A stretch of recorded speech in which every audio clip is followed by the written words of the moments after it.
안녕하세요. 그랜빌 가족 여러분. 오늘 목요일 아침. 네, 우리 어제 제 수요일을 기점으로 사순절이 시작되었습니다. 주님께 좀 더 가까이 다가가는, 그래서 주님의 은혜를 좀 더 절절하게 체험할 수 있는 그런 귀한 시간들이 되시기를 간절히 기원합니다. 자, 오늘 저희는 마태복음 6장 11절에서 13절의 말씀으로 함께 오늘 이 아침을 시작하도록 하겠습니다. 마태복음 6장 11절에서 13절의 말씀. 오늘 우리에게 일용할 양식을 주시옵고 우리가 우리에게 죄 지은 자를 사하여 준 것 같이 우리 죄를 사하여 주시옵고 우리를 시험에 들게 하지 마시옵고 다만 악에서 구하시옵소서. 나라와 권세와 영광이 아버지께 영원히 있사옵나이다. 아멘. 네, 우리 주님께서 가르쳐 주신 주기도문 오늘 두 번째 시간입니다. 네, 오늘의 이 기도는 일용할 양식을 구하는 것부터 시작합니다. 일용할 양식을 구하는 기도. 참 솔직하고 또 구체적인 기도라고 할 수 있습니다. 오늘이라고 하는 시간 속에서 우리에게 필요한 것을 구하라고 하시는 이 대목의 말씀을 묵상하면서 예수님이 참 고맙다라는 생각을 했습니다. 왜냐하면 그분은 이 땅을 사는 우리들의 삶을 누구보다 더 잘 아셨고 그 가운데 하루치의 양식을 구하는 우리들의 필요가 얼마나 절실한지를 알고 계셨기 때문입니다. 자, 그런데 오늘 우리는 냉장고 문을 열면 적어도 일주일은 먹고도 남을 만한 양식들이 있습니다. 그렇다면 일용할 양식을 구하는 이 기도는 좀 시대에 맞지 않는 기도일까요? 그렇지 않습니다. 작은 일용할 양식도 하나님께 기도해야만 합니다. 그래야 거대한 인생의 풍랑 속에서도 겸손함을 잃지 않고 살아갈 수 있습니다. 우리는 대개 큰 일은 하나님께 기도하고 작은 일, 다시 말해 일용할 양식 정도의 문제는 기도하지 않고 자신의 힘으로 얼마든지 해결할 수 있다고 생각하지만 오해이고 착각입니다. 겸손하게 일용할 양식을 구하는 것부터 시작해야 합니다. 또 하나 생각해 볼 것이 있습니다. 예수님은 나에게라는 표현을 쓰지 않으시고 우리에게라는 표현을 쓰셨습니다. 저는 여기에 깊으신 하나님의 뜻이 있다고 믿습니다. 하나님은 우리가 자기 자신의 입만을 생각하며 사는 사람이 아니라 다른 사람의 입도 생각하며 사는 사람이 되기를 원하십니다. 나의 양식만을 염려하고 기도하는 사람이 아니라 다른 사람의 양식을 위해서도 염려하고 기도하는 사람이 되기를 원하십니다.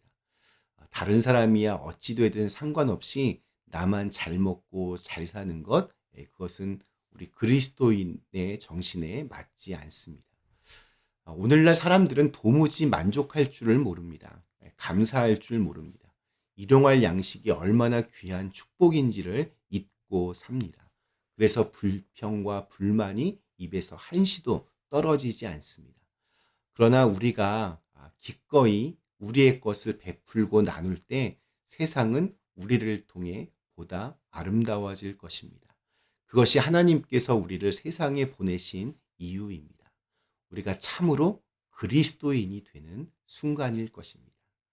자, 그 다음 예수님은 우리의 죄를 사하여 주옵시고라고 기도하라 말씀하십니다. 세상에서 가장 중요한 기도라고 할 수 있습니다. 이 기도가 진심으로 하나님께 드려지지 않는다면 우리의 모든 삶은 실패입니다. 특별히 우리 어제 제 수요일을 시작으로 우리는 부활절까지 40일의 그 사순절의 여정을 시작하였습니다. 날마다 40일의 회개의 시간이 되어야 합니다. 하나님은 우리가 무슨 죄를 지었던 상관없이 우리의 죄를 용서하여 주십니다. 그런데 이 기도 바로 앞에 있는 부분이 우리의 마음을 좀 찜찜하게 합니다. 우리가 우리에게 죄 지은 자를 사하여 준 것 같이. 주님은 우리를 용서하셨습니다. 이제 우리의 차례입니다. 다른 사람이 내게 지은 죄를 용서하기 위하여 노력하셔야 합니다. 회개하는 마음에 용서할 수 있는 능력이 생깁니다. 자, 시험에 들게 하지 마시옵고라고 할 때 시험은 테스트가 아니라 템프테이션, 즉 유혹입니다. 옛날에 쓰던 그 쥐덫 중에 철사로 만든 그물 상자 모양의 쥐덫이 있었습니다. 그 상자 안에 미끼를 넣어 놓고 쥐가 상자 안에 들어오면 문이 이렇게 닫히게 만든 그러한 쥐덫입니다. 그 쥐덫에 갇혀서도 열심히 미끼를 먹고 있는 쥐가 있습니다. 쥐 중에서도 좀 지능 지수가 아주 떨어지는 쥐라고 할 수 있습니다. 대부분의 쥐는 쥐덫에 갇히면 불안해서 미끼를 잘 먹지를 못합니다. 그리고 틈나는 대로 탈출을 하려고 노력합니다. 사람들 중에는 이 지능 지수가 낮은 그런 쥐와 같은 사람들이 있습니다. 지금 사탄의 덫에 걸렸는데도 사탄이 주는 미끼를 먹는 데만 정신이 팔려서 자기가 지금 덫에 걸렸는지도 모르는 사람들이 꽤 많이 있습니다. 탈출하려고 생각도 하지 않고 사는 사람들입니다. 예수님은 우리들에게 다만 악에서 구하옵소서라고 그렇게 기도하라 가르쳐 주시지만 악에서 구해달라는 진실한 기도가 되지 않는 사람들 정말 많이 있습니다.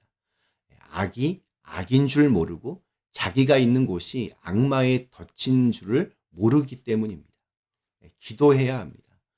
사람과 쥐의 가장 큰 차이는 쥐는 하나님께 기도할 줄 모르기 때문에 한번 덫에 걸리면 그것으로 완전히 끝나는 것이지만 우리는 그때 기도하면 우리가 실수하여 마귀의 덫에 걸렸다 할지라도 우리를 하나님께서 그 사탄의 올무와 덫에서 구원해 주십니다. 자, 주님께서 가르쳐 주신 기도, 주기도문의 마지막은 나라와 권세와 영광이 아버지께 영원히 있사옵나이다. 아멘입니다. 이것을 교회에서는 영광송 혹은 송영이라고 부릅니다. 이 주기도문의 마지막 부분은 모든 기도의 정점이 되는 마지막 활용 정점이 됩니다. 참고로 우리가 그 주기도문 외울 때에는 요 구절 앞에 대개라는 단어가 삽입돼서 대개 나라와 권세와 영광이 아버지께 영원히 있사옵나이다 이렇게 기도합니다. 여기서 대개란 대충이란 뜻이 아니라 헬라어로 호티, 영어로는 because, 즉 왜냐하면 왜 그런가 하면 이런 뜻을 가지고 있습니다. 주님께서 이렇게 기도하라며 가르쳐 주신 기도의 마지막은 그래서 왜냐하면 하나님께 영광을 돌리는 것이 맞기 때문입니다. 이렇게 기도가 끝나는 겁니다. 사람들이 얻고 싶어야 하는 힘과 권력은 물과 같아서 손으로 잡으려고 하면 모두 다 빠져나갑니다. 영원히 남는 것은 없습니다. 그럼에도 불구하고 사람들은 허망한 자신들의 욕망을 따라 돈과 권력의 노예가 되어서 하루하루를 살아갑니다. 방향을 돌려야 합니다. 삶의 목표를 다시 세워야 합니다. 우리의 시선이 다른 곳을 볼 수 있도록 힘써야 합니다. 그것이 바로 하나님의 나라입니다. 우리가 하나님 나라를 위한 이러한 신앙 고백과 기도를 가지고 살아가는 것이 얼마나 중요한지 모릅니다. 사순절 기간 동안 적어도 하루에 한 번은 주기도문을 천천히 암송하고 기도하고 또 묵상해 보셨으면 좋겠습니다. 우리를 교만의 죄에 빠지지 않게 하고 겸손하게 그러나 당당하게 하나님 나라를 바라보게 하는 기도입니다. 오늘 우리에게 주신 하루 주기도문이 우리의 삶으로 이어지는 그러한 날이 되시기를 간절히 기원합니다. 우리 잠시 함께 기도하시겠습니다.